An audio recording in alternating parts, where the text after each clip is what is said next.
આપણા શરીરનું hormonal imbalance, આપણી ડાયટ, આપણું લાઈફસ્ટાઈલ, આ દરેક વસ્તુની અસર જેટલા આપણા શરીરના અન્ય અંગો પર પડે છે તેટલી જ અસર આપણા વાળ પર પણ પડતી હોય છે. સ્ત્રી સૌંદર્ય અને પુરુષ સૌંદર્ય એમ કહી શકાય કે દેહ સૌંદર્યનો રાજ મુકટ છે. સરસ મજાના સારા લાંબા કાળા ભરાવદાર વાળ હોય ને એ આપણા વ્યક્તિત્વને પ્રતિભા સંપન્ન, મનમોહક અને આકર્ષક તો બનાવે જ છે, પણ આપણી ખૂબસૂરતીમાં ચાર ચાંદ લગાવે. આપણા શરીરના સ્વાસ્થ્યનું રક્ષણ પણ કરે છે.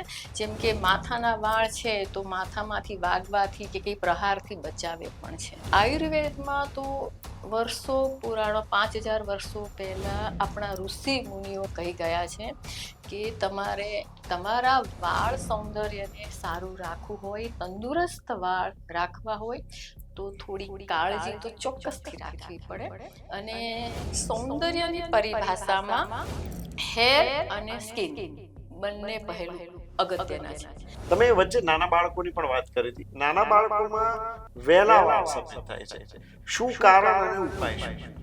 આયુર્વેદના દ્રષ્ટિકોણથી સફેદ વાળ આવવા એક પિત્ત દુષ્ટિ કીધું છે કે જ્યારે શરીરમાંનું પિત્ત વધી જાય ત્યારે અકાળે વાળ સફેદ આવવા માંડે છે.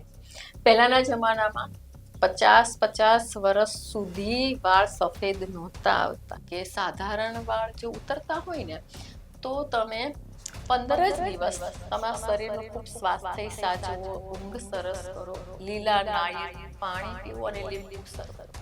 માર્કેટમાં પડતા અન્ય શેમ્પુ કરતા આયુર્વેદિક શેમ્પુ કે હેર ડાય કઈ રીતે અલગ પડે છે? ભલે ઘણી વખત લખે છે કે હર્બલ ડાય, પણ કોઈ પણ આયુર્વેદિકમાં એવી ક્યાંય વસ્તુ મેં 35 વર્ષથી રિસર્ચ કર્યું છે કે એવું એક પણ વસ્તુ નથી કે તમે પરમેનન્ટ કાળા વાળ કરે, કે તમે જેમ કે હેર ડાયમાં કેમિકલ્સ હોય તો જ વાળ કાળા થાય.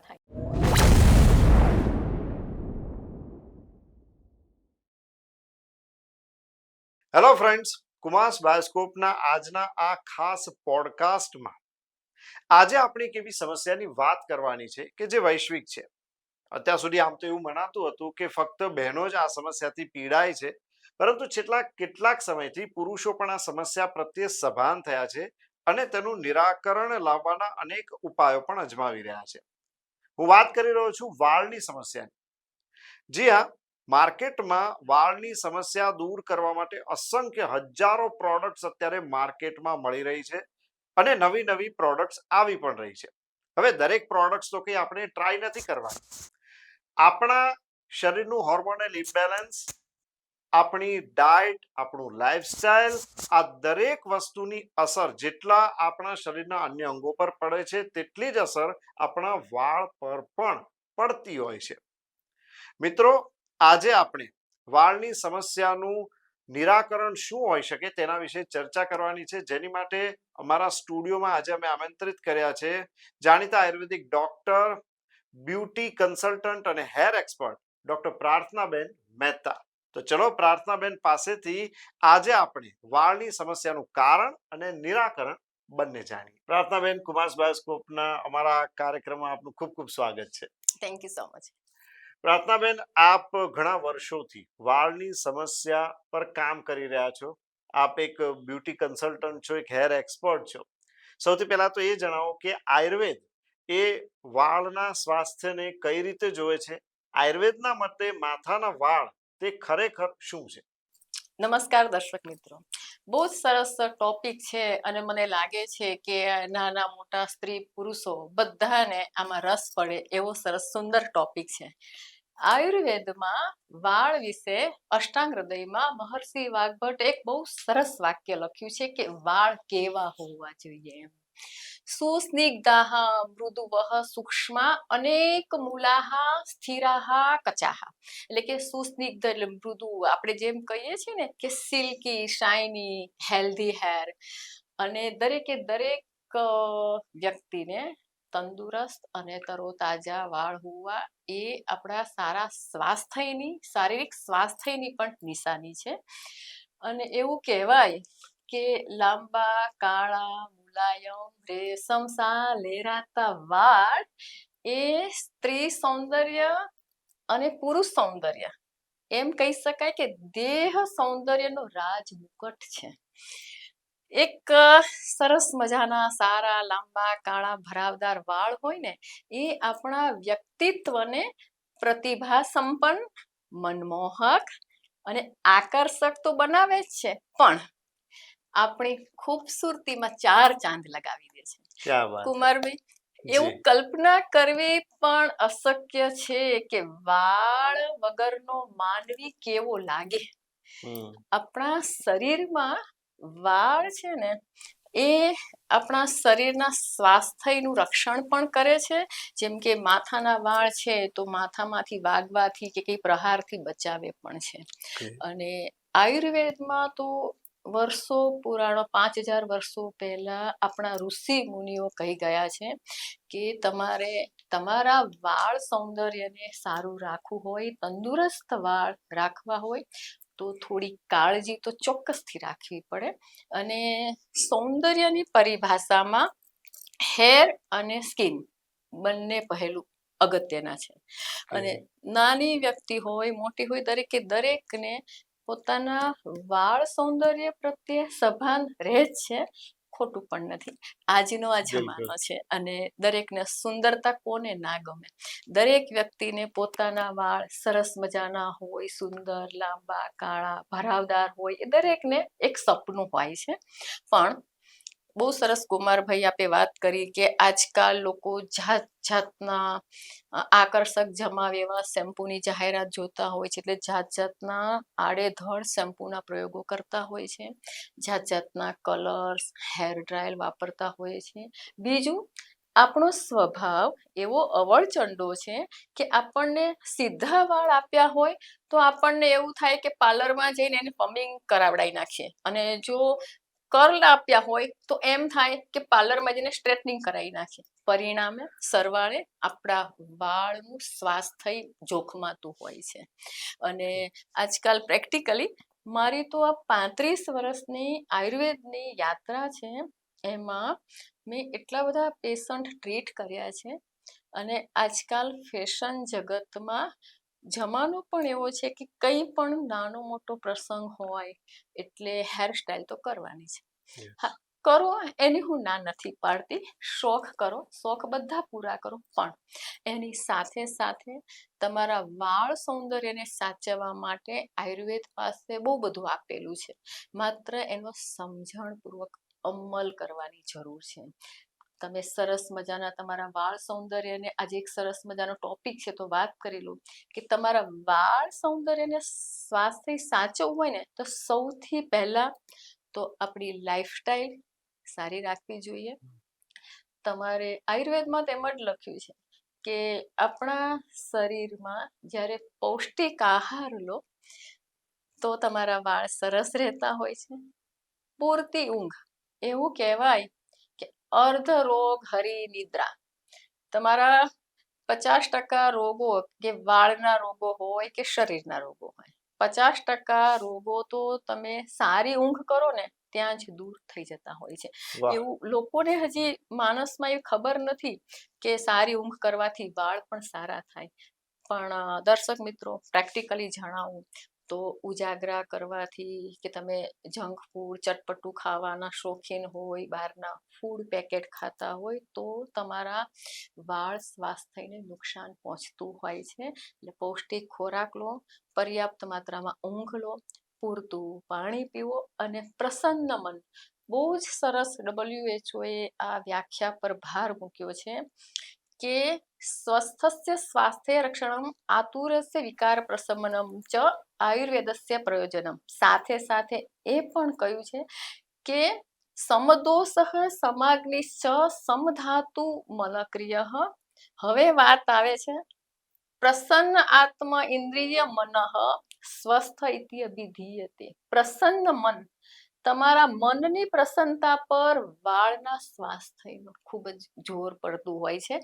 આજકાલ જેટલી વાળ સમસ્યા જોવા મળે છે ને એમાં સ્ટ્રેસ ખૂબ જોવા મળે છે. તણાવ દરેક નાના મોટા બાળકોથી લઈને મોટાને, નાની વ્યક્તિ હોય કે મોટી વ્યક્તિ હોય, કંઈ ને કંઈ જાતનો માનસિક તણાવ એટલે હદે વકરી ચૂક્યો છે કે જેની અસર વાળ પર પડતી હોય છે. એના પરિણામે વાળની સમસ્યામાં ખરતા વાળ, ખોડો થઈ જવો, અકાળે વાળનું સફેદ થઈ જવું, વાળની લંબાઈ ના વધવી, વાળ લુખા, સૂકા, ટૂંકા, બે મુહાસે વાળા થઈ જવા, વાળમાં એકદમ બેજાન વાળ થઈ જવા. ઘણા પેશન્ટ કહેતા હોય છે કે મારા વાળ તો મેડમ સાવરણી જેવા, ઝાડુ જેવા લાગે છે.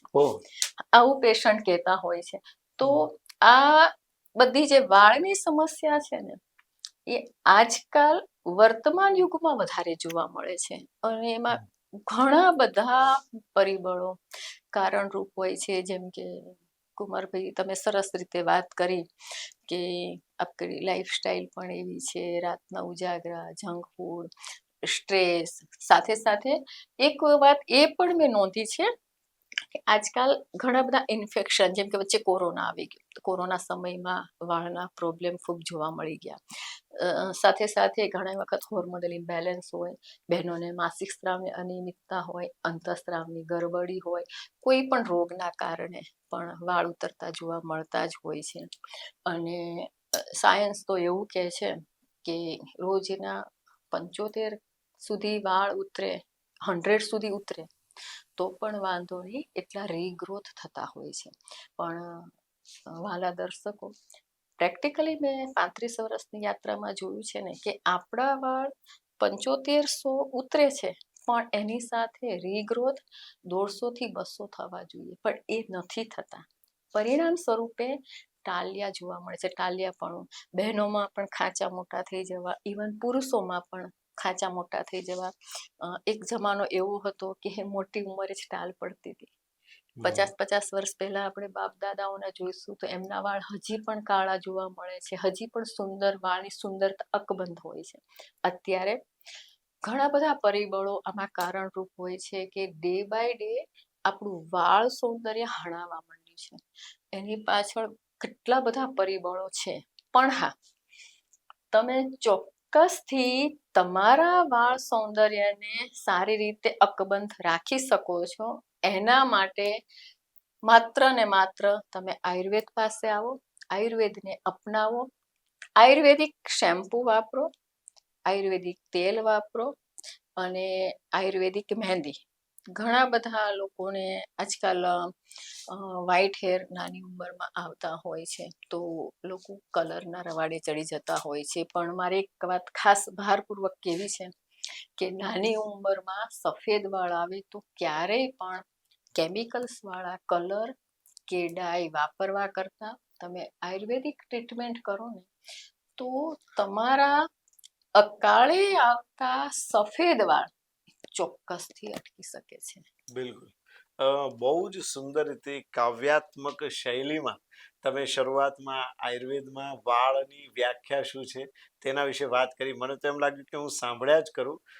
મારા ઘણા બધા પ્રશ્નોના જવાબ તો મને આમ પણ મળી ગયા છે. પણ પ્રાર્થનાબેન, જે આપણે હોર્મોનલ ઇમ્બેલેન્સની ખાસ કરીને વાત કરી, સ્ત્રી અને પુરુષમાં હોર્મોનલ ઇમ્બેલેન્સને લીધે વાળ ખરવાની પેટર્નમાં કોઈ ખાસ ફરક પડતો હોય છે? હા, બિલકુલ. હોર્મોનલ ઇમ્બેલેન્સ બહુ મોટો ભાગ ભજવતો હોય છે અને ખાસ કરીને હેરિડિટરી પણ ભાગ ભજવે છે.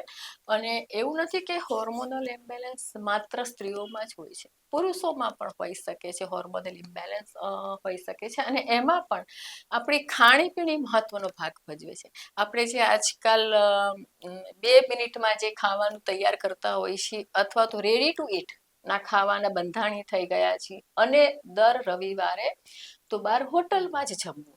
તો આવા બધા પરિબળો એ આપણા હેર અને સ્કિન બંનેમાં ભાગ ભજવે છે અને આ બધા કારણે આપણા હોર્મોન્સ પણ ઇમ્બેલેન્સ થતા મેં પ્રેક્ટિકલી જોયેલું છે. કેમ કે એવું કહેવાય છે ને કે તમે અન્ન એવો ઓડકાર, તમે જેવું ખાઓ એવું જ તમારા આહારનો મોટો ભાગ રહેલો છે.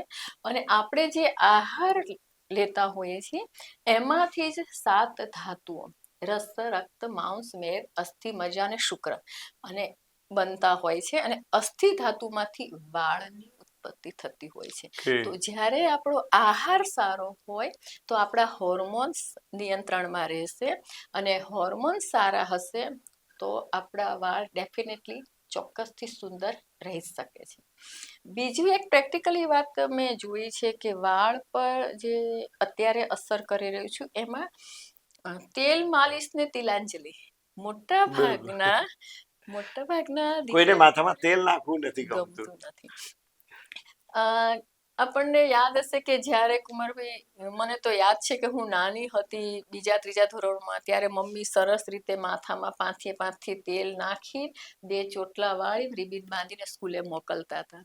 એ વખતે વાળ કેટલા સરસ હતા કેમ કે આપણે નિયમિત તેલ નાખતા હતા. જેમ જેમ આપણી ઉંમર થતી જાય છે, જેમ જેમ આ વર્તમાન યુગમાં પરિવર્તન આવવા માંડ્યું છે અને ફાસ્ટ પરિવર્તન આવે છે. બીજું કે મમ્મી પાસે ટાઈમ પણ નથી કેમ કે મમ્મી પણ જોબ કરે છે. એટલે આજે સરવાળે કોઈની પાસે એવો સમય નથી કે પોતાના જાત માટે કે પોતાના દીકરા કે દીકરી માટે માથામાં તેલ મસાજ કરવું. એક આયુર્વેદના દ્રષ્ટિકોણથી જોઈએ તો આયુર્વેદમાં તો આપણા ઋષિ મુનિ એવું કહી ગયા છે કે નિત્યમ સ્નેહાદ્ર શિરસઃ, નિત્ય એટલે કે રોજ જ માથામાં તેલ નાખવું જોઈએ. શિરઃ શૂલમ ન જાયતે, તો તમે રોજ જ માથામાં તેલ નાખો ને તો તમને શિરઃ શૂલ એટલે કે માથાનો દુખાવો તો નહીં થાય. પાછું આગળ ઋષિમુનિ એમ પણ કહે છે ન ખાલિત્યમ ન પાલિત્યમ. ન ખાલિત્યમ એટલે કે તમારા વાળ સફેદ પણ ના થાય, ન પાલિત્યમ વાળ ખરે પણ નહીં, ન કેશાહ પ્રપતંતિ ચ એટલે વાળ ખરતા પણ બંધ થઈ જાય છે. ક્યારે?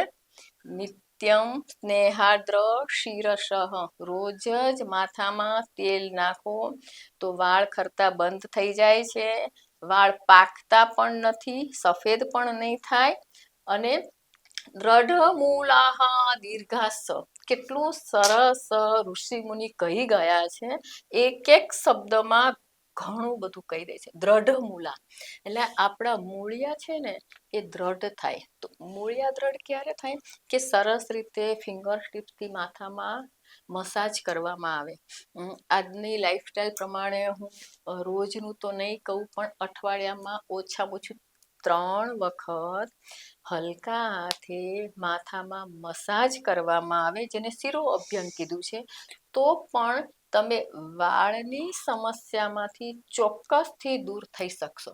એક સરસ મજાની ટિપ્સ પણ દર્શકો તમે લખી જ લો કે અઠવાડિયામાં 3 વખત આયુર્વેદિક તેલથી માથામાં મસાજ કરવું જ જોઈએ અને આયુર્વેદિક તેલથી જ તમારે મસાજ કર્યા પછી આયુર્વેદિક શેમ્પૂથી જ તમારે વાળ ધોવાનો આગ્રહ રાખવો જોઈએ. આપણા ઋષિ મુનિ એટલું બધું સરસ કહી ગયા છે કે તમારા વાળને હંમેશા હેલ્ધી, સિલ્કી, શાઇની, તંદુરસ્ત, તરોતાજા રાખવા હોય ને તો લીલા શાકભાજી એ ખાવાનું રાખો, સિઝનલ ફ્રૂટ્સ લેવાનું રાખો, સાથે સાથે પૂરતી ઊંઘ કરો, લીલા નાળિયેરનું પાણી એ લેવાનું રાખો, લીંબુ શરબત. એક સરસ ટીપ પણ આપી દઉં દર્શકોને, વાળનો ટોપિક છે. મોટા ભાગે 10માંથી 7 જણાને વાળ ઉતરતા જ હોય છે. તમે બહેનો વાત કરતા હોય ને તો એ 5-6 જણા બહેનો મળ્યા હોય ને તો એમ જ કે અલી મારા વાળ પણ ઉતરે છે, અલી મારા પણ ઢગલો ને ઢગલો ઉતરે છે. તો એક સરસ દર્શકોને ઘરેલું ઉપચાર આપવા માંગુ છું કે સાધારણ વાળ જો ઉતરતા હોય ને તો તમે 15 જ દિવસ તમારા શરીરનું ખૂબ સ્વાસ્થ્ય સાચવો, ઊંઘ સરસ કરો, લીલા નાળિયેરનું પાણી પીવો અને લીંબુ શરબત. મેં પ્રેક્ટિકલી ઘણા પેશન્ટને ઘરેલું ઉપચાર આપ્યા છે કે સાધારણ વાળ ઉતરતા હોય ને 20, 25, 30 કે ચોમાસામાં વાળ ખળ ઋતુ કહેવાય કે વાળ ઉતરે તો 15 દિવસ થોડું ધ્યાન રાખો ને તો 25% ફાયદો પડી જાય ખરતા વાળમાં. અને પછી એક વખત આદત પડી જશે કે લીંબુનું શરબત પી જ લેવાનું કે લીલા નાળિયેરનું પાણી લઈ જ લેવાનું. તો એનાથી તમારું હેર અને સ્કિન બંનેમાં બેનિફિટ મળે છે. અને આયુર્વેદમાં જે વાળની વ્યાખ્યા આપી છે ને કે કેવા વાળ હોવા જોઈએ, સુસ્નિગ્ધ વાળ, થઈ જતા હોય છે, કેમ કે નેચરલ વિટામિન્સ હોય છે.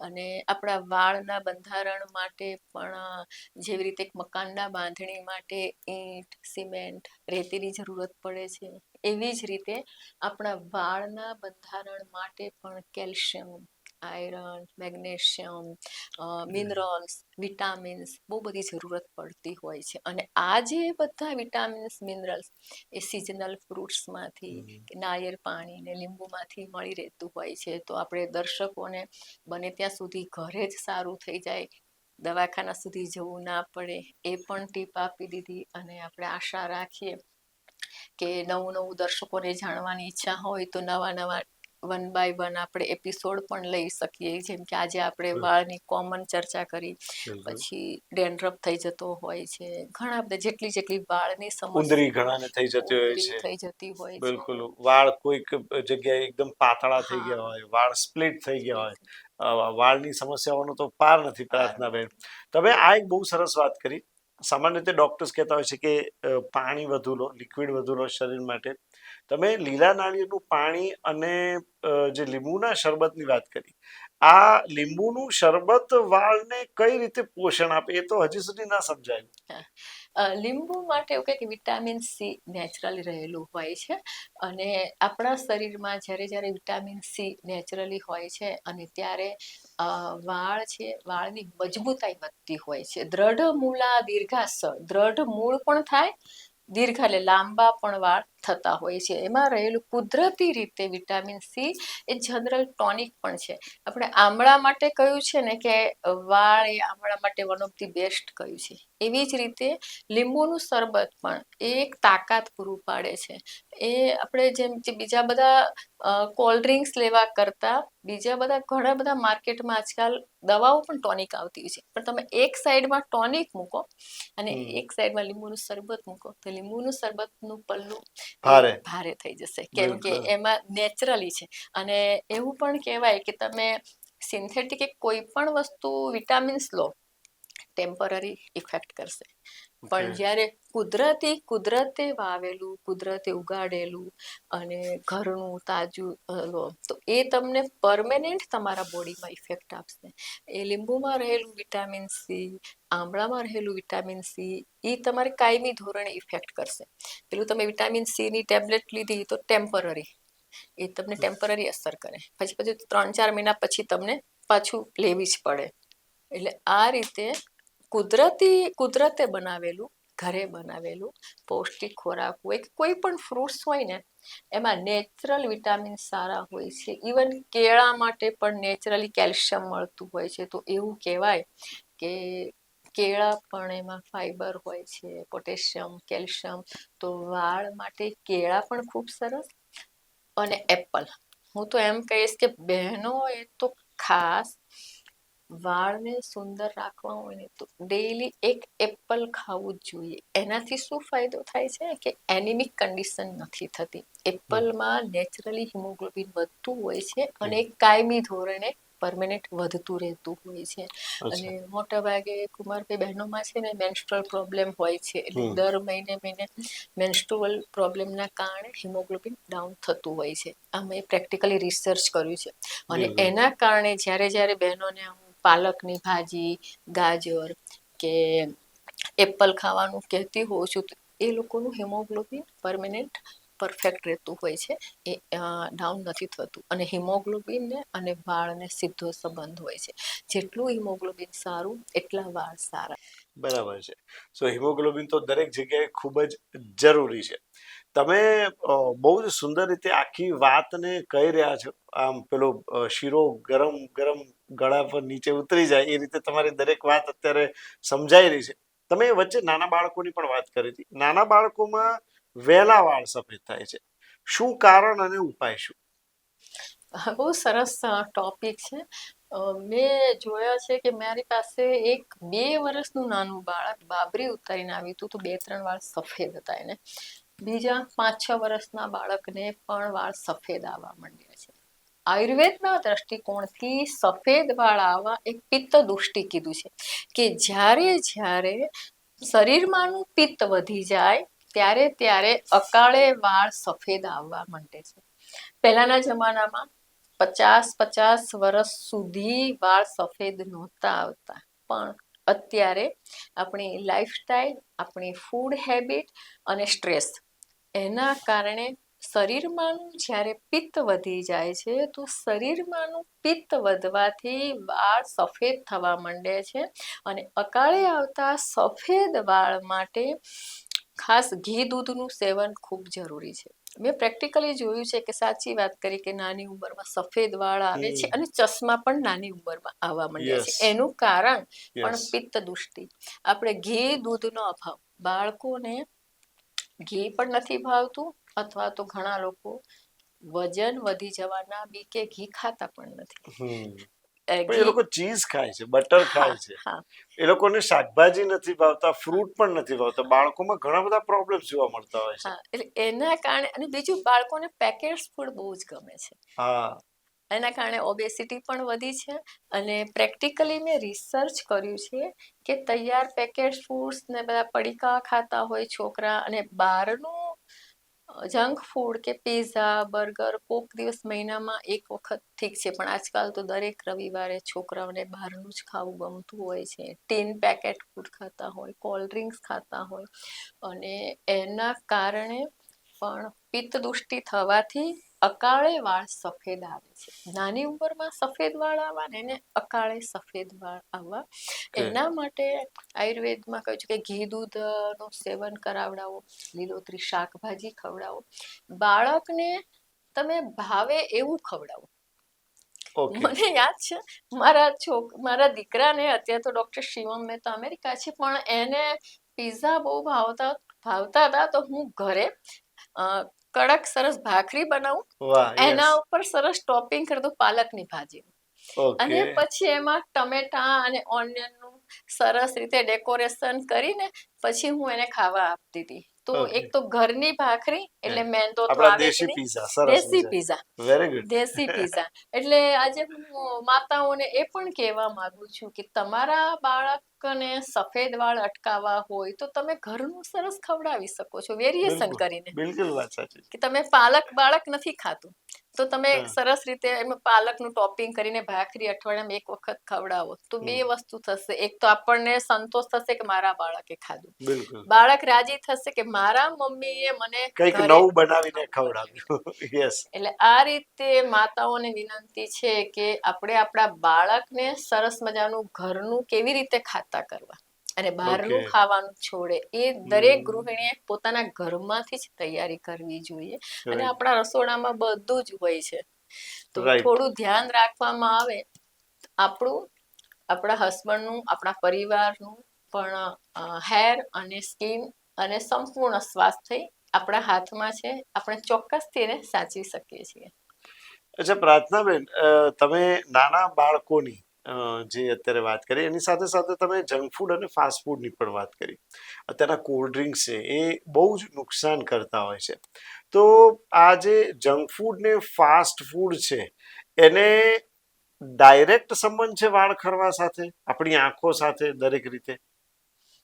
બિલકુલ. કેમ કે આપણે જે જંક ફૂડ કે બહારનું કોઈ પણ વસ્તુ ખાતા હોય છે ને, એ ક્યારે બન્યું છે આપણને ખબર નથી. બીજું, તમે બહાર ક્યાંય પણ હોટલમાં ખાધું હશે, બધે ખરાબ છે એવું હું નથી કહેતી, બધે ચલો સારું જ છે, પણ એ કયા તેલમાં બન્યું છે, ક્યારે બન્યું છે, કોણે બનાવેલું છે, જેવું સત્વ શુદ્ધ મન શુદ્ધ, જેવું સત્વ તમારું મન હોય ને, જેવા મનથી તમે આહાર બનાવો ને એવા તમારામાં ગુણો ઉત્પન્ન થતા હોય. ઓકે.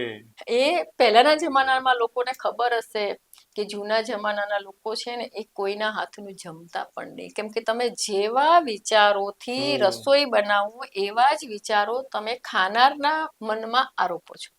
ઓકે. હું જેવા વિચારથી રસોઈ બનાવીને તને જમાડું એવા જ વિચાર તમને આવી શકે છે. બિલકુલ. એટલે તમે બહારના જંક ફૂડને વાળ સાથે અને સ્કિન સાથે સીધો સંબંધ છે.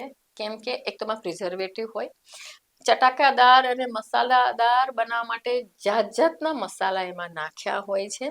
અમુક વસ્તુ તો જે આપણે અખાદ્ય હોય એવી વસ્તુ પણ એમાં પડી હોય છે. ઘણા બધા પેકેટ્સમાં તમે વાંચશો તો ઘણી વખત આપણે ના ખાવાની વસ્તુ પેકેટ્સમાં નાના અક્ષરે લખેલી હોય છે અને આજકાલ મને કે તમને એ વાંચવાનો ટાઈમ પણ હોતો નથી કે ઝીણી ઝીણી વસ્તુઓ વાંચીને આપણે પેકેટ ખોલીને આપણા બાળકને આપીએ એ કોઈની પાસે સમય નથી.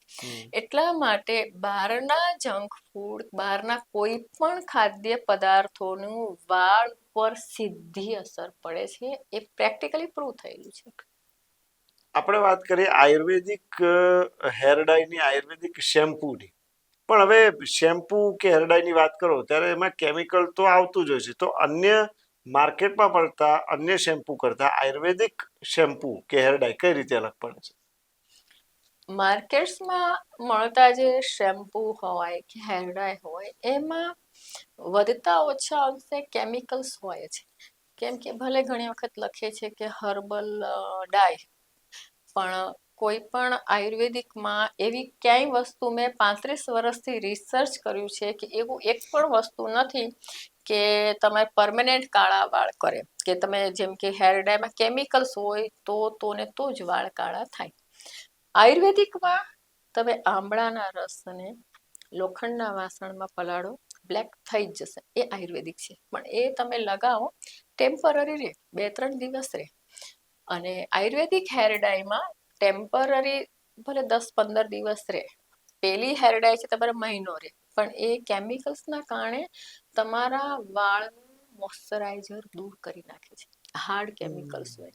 ઇવન બીજા જે શેમ્પૂ છે એ હાર્ડ, એમાં ડિટર્જન્ટ બેઝ પાવડર હોય કે વોટ એવર જે હોય, પણ એ તમારા હેરને ડેમેજ કરી શકે છે. આયુર્વેદનો તો કોઈ વિકલ્પ જ નથી. એનાથી ક્યારેય કોઈને ક્યાંય નુકસાન થયું હોય એવું સાંભળવામાં આવ્યું નથી. કે તમે આજે અરીઠા, આમળા, સિકાકાઈ રાત્રે પલાળી દો, સવારે મસળીને એનાથી માથું ધોવો, ક્યાંય નુકસાન ના થાય. અને આયુર્વેદિક શેમ્પૂમાં અરીઠા, આમળા, સિકાકાઈ, મહેંદીના પાન હોય, એલોવેરા હોય, લેમન હોય, જાસૂદ હોય. એ આયુર્વેદમાં કેશ્ય દ્રવ્ય કહ્યું છે.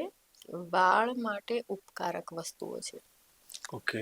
અને આપણે જે બાજારોનું શેમ્પૂ વાપરતા હોય છે એ ટેમ્પરરી શાઇનિંગ આપે, ટેમ્પરરી લસ્ટર આપે, એક વાળ છૂટો કરી નાખે, પણ કેમિકલ્સ હોવાના કારણે તમારા મૂળને નબળા બનાવી શકે છે. તમારા હેર ડેમેજ થઈ શકે છે. કરી શકે, બિલકુલ. ઓકે, તમે આપણે વાત કરી કે આયુર્વેદમાં શેમ્પૂ છે. હવે મેં અત્યાર સુધી એવું સાંભળ્યું છે કે લોકો કન્ડિશનર તરીકે ક્યારેક દહીંનો પણ ઉપયોગ કરતા હોય છે, અથવા જૂના જમાનામાં પણ દહીંનો ઉપયોગ કરતા હતા. ખોડો થઈ ગયો હોય તો ક્યાંક મેં એવું વાંચ્યું હતું કે લોકો લીંબુનો પ્રયોગ પણ કરે છે. હવે આ દહીં, લીંબુ બધું ખટાશ વાળું છે, એસિડિક છે, શું એ આપણા વાળને નુકસાન નહીં કરે? એને બેલેન્સિંગ કરીને વાપરવાનું આયુર્વેદમાં લખ્યું છે. તમે Okay. બેલેન્સિંગ કરો.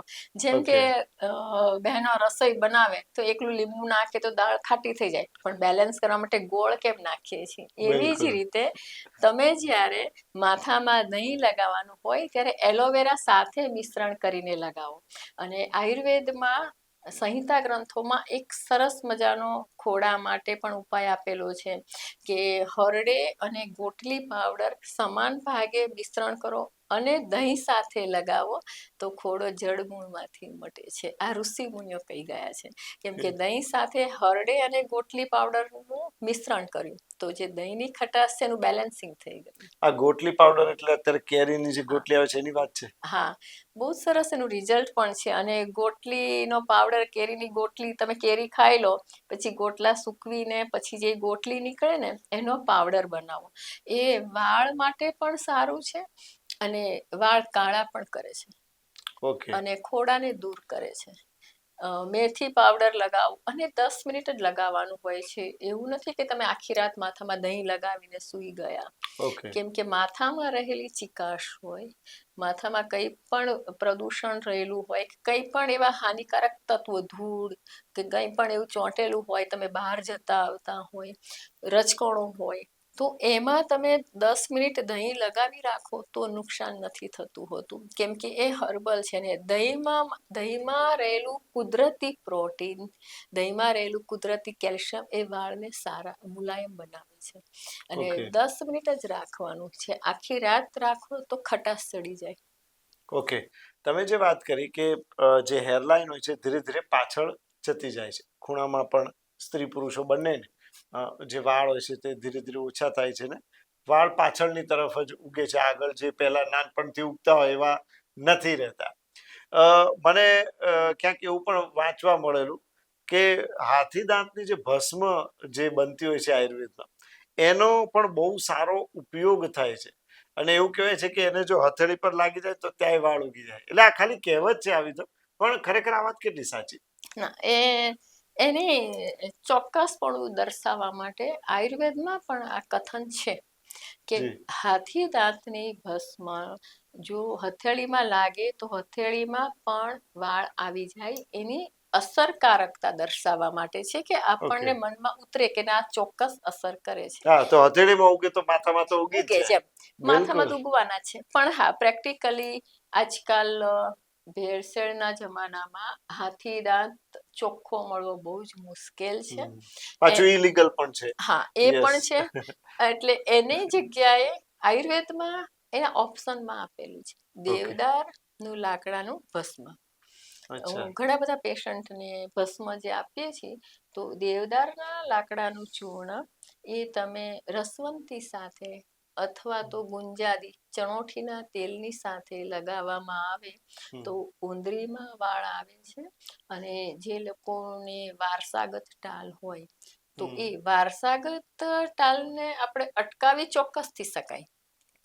જેમ કે XYZ વ્યક્તિના પપ્પાને 60 વર્ષે વાળ ઉતરવા માંડ્યા હતા, હવે એ વ્યક્તિના દીકરાને ટાલ ના પડે એના માટે શિરોધારા કરે, આયુર્વેદને અપનાવે, લાઈફસ્ટાઈલ સારી કરે તો પછી એને વધતી જતી ટાલ તો અટકી જાય અને જેટલા વાળ છે એટલા પણ બચે અને વારસાગત ટાલ પડતી નથી. મેં પ્રેક્ટિકલી આ એક બીડું ઝડપ્યું છે કે જે લોકોને નાના દાદા મામાઓને ટાલ હોય એના છોકરા મારી પાસે આવતા હોય 10મા 12મા ધોરણમાં હોય એ લોકોને અગાઉથી જ કહી રાખવાનું કે અમુક રોગો વારસાગત આવે પણ એની આપણે કેવી રીતે એનાથી કેવી રીતે દૂર રહેવું, વારસાગત રોગોથી કેવી રીતે બચવું એ ઉપાય આયુર્વેદમાં છે.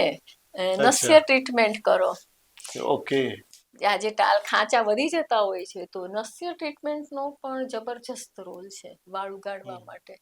આયુર્વેદમાં તો લખ્યું છે કે ઉર્ધ્વ જતૃગત જેટલા રોગો હોય એટલે ઉર્ધ્વ જતૃગત એટલે હાંસડીથી ઉપરના બધા રોગો એમાં નાક માથા કાન ને બધા આવી ગયા, એ બધા રોગોમાં વિશેષાન નસ્યમ ઇષ્યતે એટલે સૌથી સારામાં સારું નસ્ય છે.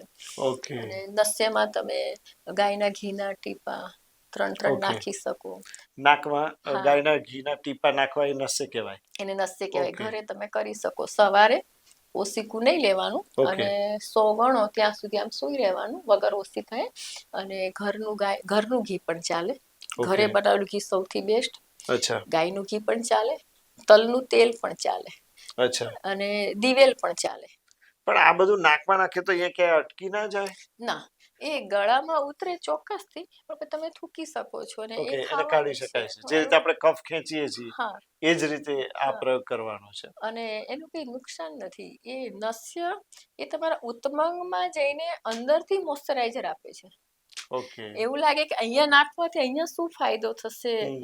ઇવન આયુર્વેદમાં તો ત્યાં સુધી લખ્યું છે કે તમારા વાળને સફેદ થતા અટકાવવા હોય ને તો પણ નસ્ય નાખો, ખરતા વાળને અટકાવવા માટે પણ નસ્ય બેસ્ટ છે, અને ટાલિયાપણું અટકાવવા માટે પણ નસ્ય બેસ્ટ છે. વાળને ઉગાડે છે. આપણે જે ઓકે. રીતે મસાજની વાત એટલે કરી. વાળનો નવો ગ્રોથ કરવા માટે નસે બહુ ઉપયોગી હા છે. હા, નસ્ય બહુ આખું પંચકર્મ આયુર્વેદમાં તો બહુ જ સરસ વિસ્તારશ વર્ણન આપેલું છે કે નસ્ય છે, અભ્યંગ છે, શિરોધારા છે, શિરોપીચું છે, શિરોબસ્તી છે. આ બધી ટ્રીટમેન્ટ એ સનાતન છે, શાશ્વત છે અને 100% ફાયદાકારક હોય છે. તમે જે વાત કરી, તમે જે ઉપાયો બતાવ્યા, હવે મેં એવું પણ સાંભળ્યું છે કે આયુર્વેદમાં પ્રકૃતિ અલગ અલગ હોય છે. શું દરેક વ્યક્તિને એક જ ઉપાય લાગુ પડે કે પછી એને વૈદ્યને મળવું જરૂરી છે? વૈદ્યને ચોક્કસથી મળવું જોઈએ. અને આજે તો ઇઝીલી દરેક જગ્યાએ, ગામે ગામે, મહોલ્લામાં સારામાં સારા વૈદ્યો અવેલેબલ હોય છે. એક સમય એવો હતો કે પગે ચાલીને દૂર દૂર જવું પડતું હતું ડોક્ટરો પાસે કે વૈદ્યો પાસે. પણ હવે તો બહુ સારા વૈદ્યને મળીને જ કોઈ પણ દવા લેવાય. કેમ કે દરેક વ્યક્તિની પ્રકૃતિ અલગ અલગ હોય છે. પ્રકૃતિ પ્રમાણે દરેક વ્યક્તિના માથામાં નાખવાના આયુર્વેદિક તેલ પણ અલગ અલગ હોય છે. વાયુ પ્રકૃતિ વાળાનું તેલ જુદું, પિત્ત પ્રકૃતિનું જુદું, કફ પ્રકૃતિનું જુદું, ખાણીપીણીની રચના પણ અલગ અલગ હોય, શરીરનું બંધારણ પણ અલગ અલગ હોય. એટલે દરેક વ્યક્તિની અમે જે ખાવા પીવાની પરેજ આપતા હોય પ્રકૃતિ પ્રમાણે દરેક વ્યક્તિની અલગ અલગ હોય છે. તો વૈદ્યને મળવું ચોક્કસથી જરૂરી બને.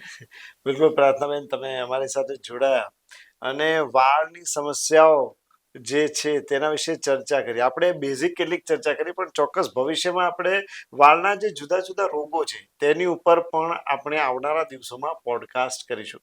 આપ અમારી સાથે જોડાયા તે બદલ તમારો ખૂબ ખૂબ આભાર. Thank you so much. નમસ્કાર. તો ફ્રેન્ડ્સ, આ હતા ડૉક્ટર પ્રાર્થનાબેન મહેતા. અને મને લાગે છે કે પ્રાર્થનાબેન પાસેથી આજે ઘણી બધી મહત્વની વાતો જાણવા મળી. તેમણે કેટલાક ઉપાયો બતાવ્યા, પણ તેમણે એ પણ વાત કરી કે ભાઈ, જો તમે તમારી પ્રકૃતિનું યોગ્ય નિદાન કોઈ વૈદ્ય પાસે કરાવો તો કોઈ પણ ઉપાયને બદલે એક સ્પેસિફિક દવા તમારા માટે નક્કી થશે અને તે ચોક્કસપણે તમારા વાળને ખરતા અટકાવશે અને રીગ્રોથ કરવામાં પણ મદદ કરશે. તો ભાઈ, વાળની સમસ્યામાં આજે આટલું જ. ફરી મળીશું એક નવા પોડકાસ્ટમાં એક નવા મહેમાન સાથે. ત્યાં સુધી નમસ્કાર.